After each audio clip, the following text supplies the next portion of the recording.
Hey guys, what's up and welcome back to my channel to another episode of Darkfire Heroes, and today we want to look into the new feature Ancient Souls. So in this video you will get to know how to collect them, where to use them and what they can affect. So thank you guys for tuning in, really appreciate it. If someone else is new here, just hit that free subscribe button and thumb up if you like the video.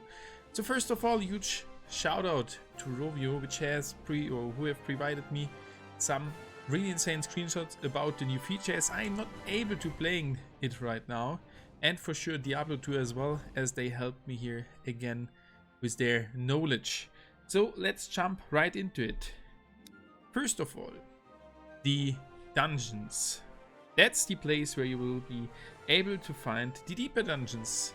The deeper dungeons, that is the part of the game where you will be able to find ancient souls. So how does that now look like? If you are able to, or if you were unable to unlock it, it looks like this. You can see it now on the right side of the screen. Deeper dungeons. Complete deeper dungeons to earn soul fragments. Open for another 7 hours and 44 minutes.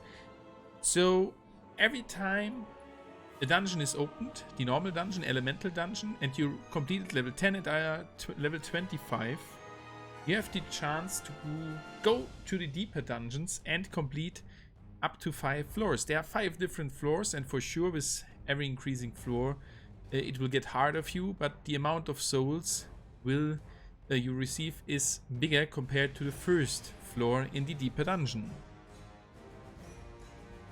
And there is something else. It does not cost energy, as you already can see there. There is no energy bar which says cost 10 energy. No, it does not cost energy, but it can only be played once a day.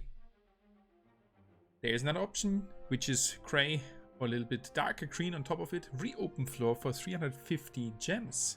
So it is possible for you to reopen the floors. And that's the really important word, floors. So you should only reopen them if you have completed already all the 5. Otherwise you pay 350 for only completing one, and there you could pay 350 for completing all the floors. So that's where you find in-game the deeper dungeons. So straight under the normal elemental dungeon. Unfortunately we are not level 25, but that is not that bad. Let's jump to the next point. As you already could see there, I can show it again, you will receive a reward out of the dungeon if you successfully complete the level. You will collect soul fragments for 1 level for the first 2 floors, and for the 3rd floor, as an example, you will be able to collect fragments for 2 different souls. And the total reward you will get is right on the right side of it. 33 up to 42, 37 up to 47, and 41 up to 52. And that is how it looks like when you receive the soul fragments. That's the reward. An orange one and a red one. And what do the colors say? I can tell you, I don't know for sure, but we will look into that right in a second. The souls you can collect have a different tier. And for sure, higher tiers will be better than lower tiers.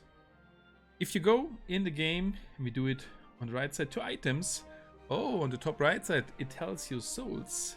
That's the place where you find your collected souls, or where you can find how many fragments you have already collected for each soul. As you can see, the account of where the screenshot is taken off is already at soul tier 2, what I already explained to you. Soul tier 2 are better souls compared to soul tier 1. And soul tier 3 would be better ones compared to soul tier 2. So the amount of the boost a soul gives you, that's the main purpose of a soul, to give additional boost. And how it works we will see it in a few minutes. Increases with the increasing tier. As you can see, this account, for an example, has now 4 slots for different souls.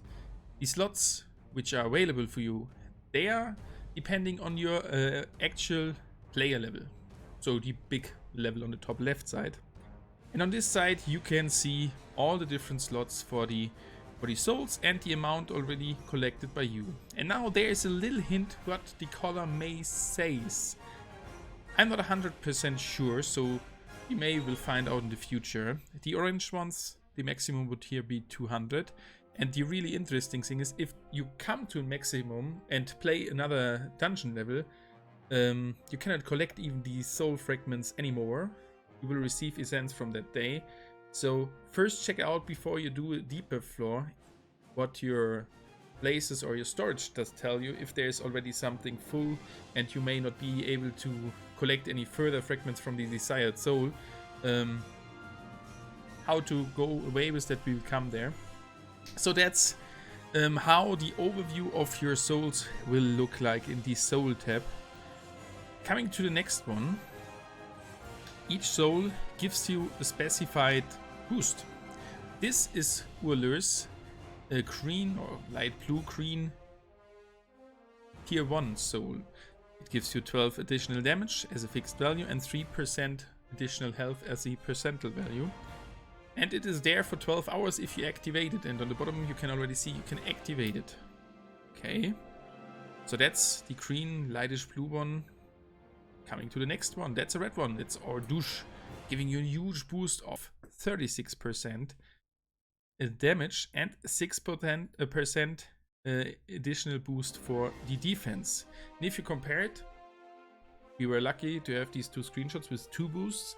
Every soul gives a fixed stat boost and can also have a random bonus as an extra on top. So damage for this kind is the main boost and defense would be the additional lucky bonus one. And as we have had it in the stream before, this maximum would be 600 fragments to be able to release this soul. What releases? We will come there. Coming to the next one, we have Kremling L. A little bit smaller here for sure, that's okay. And it's there for 1 hour, defense plus 360 and protection plus 65. So more defensive one. And it's as well tier 2. And last but not least, that's Urlur's. Not released yet, with a defense plus of 240 and the damage plus 1. And there you already can see how much it will cost to release, but we will come there later on. So that was just to give you a short overview about some souls which are out there and what they may boost. Coming to the next one, capturing souls. That's exactly what you need to do. If we come back to the big overview, where we have looked at the amount of fragments which you already collected. When this is full, so you reach 200 out of 200 as an example for this soul, you can capture it. And it appears for you with the slide or small button capture right under it. And if you want to now capture it, it costs gold or gems. Either you choose for 1 hour, 12 hours or 24 hours in this example. And you can see this one gives you 4 PP, that's the percentage points for the critical chance, which is quite nice, really nice, and plus 8% of health. And right at the bottom, down under the cost, you will see affinity gained.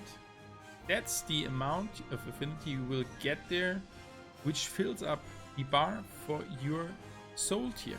And you can release the soul instead. If you say, no, I don't want to spend any resources here, this is not good for my purpose, it is not good for my actual startup of the game, you can just release this. You will only receive 50. So if you capture the soul for 1000 gold, you will even get more. So I think I would capture it anyway to get a high amount of the affinity. But we will look at in the future if there are further tiers unlocked and we can compare. Is it good to have a high tier? For sure you should receive better stats there. Or if it's better to have a lower tier to fill up the souls faster. But that's too deep for this video. So you will receive affinity for the release or for the capture. If you now have decided, hey, let us capture the soul, then your soul affinity, as well as if you have released it, will increase.